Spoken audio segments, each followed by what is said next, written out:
In this video, we're going to look at a couple more examples of theoretical versus experimental probability. This is still part of Unit 7, and so our color is still pink.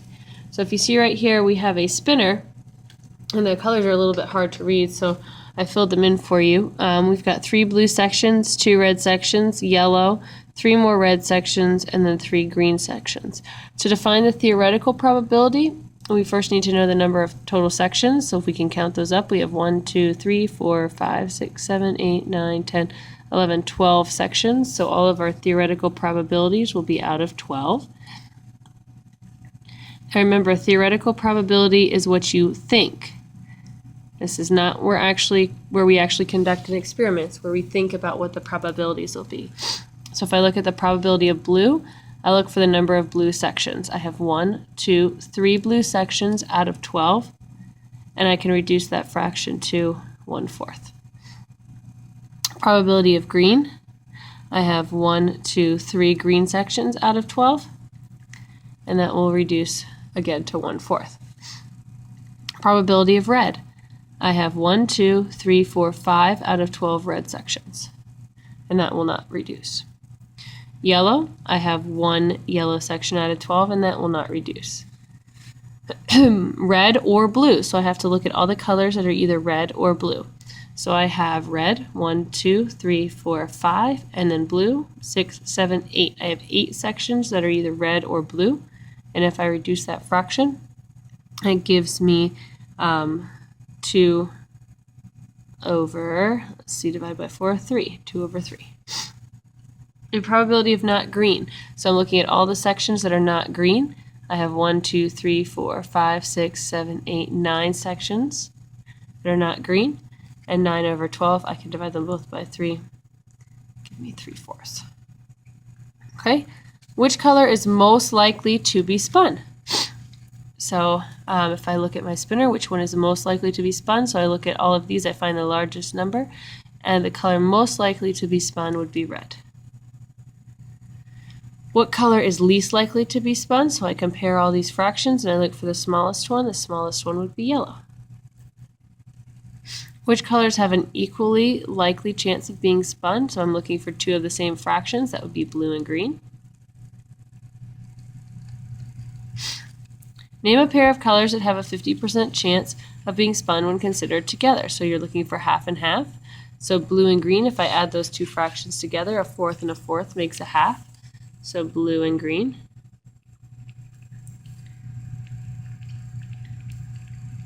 Or red and yellow together. 5/12 and 1/12 makes 6/12, which is a half. So there's 2 possibilities there. What is the difference in theoretical probability of spinning a red and spinning a green? Difference means subtraction. So if I take my red, that's 5/12 minus a green, which was 3/12 or 1/4, but we can't subtract unless they have the same denominator, so we might as well use 12s. I subtract numerators only. 5 minus 3 is 2, and then I keep the denominator the same, so that's 2/12, and if I simplify that, it would be 1/6. So again, that's all in my head, that's all thought, there was no experiment conducted. Okay, suppose Susie spun the same spinner in a super simulation. Use her results to determine the experimental probabilities for each color. So you're looking for the experimental probabilities. So we're going to use this table where an experiment was actually conducted. Before we can start, we need to know the total number of trials. So to do that, we have to add up all the different colors. So I have 13 plus 12 plus 19 plus 6. And so there are a total of 50 spins or 50 trials. So the probability of getting a blue would be 13 out of 50. Okay? Probability of getting a green, that would be 12 out of 50. So 12 greens out of a total of 50. And if I divide both of those by 2, I can reduce this to 6 over 25. Probability of getting a red, that would be 19 over 50. The probability of getting a yellow would be 6 over 50. Notice I'm getting the numerator from the chart and the denominator from the total number of trials. red or blue, so I have to consider red and blue together. So I would add 13 plus 19 over 50. So 13 plus 19 together is 32 over 50, which would be 16 over 25. And then the probability not green. So I can add up everything that's not green, or I can take 50 minus 12, so 50 minus everything that is green, and I'm left with 38 that were not green out of 50. If I divide that by 2 to simplify, I end up with 19 over 25.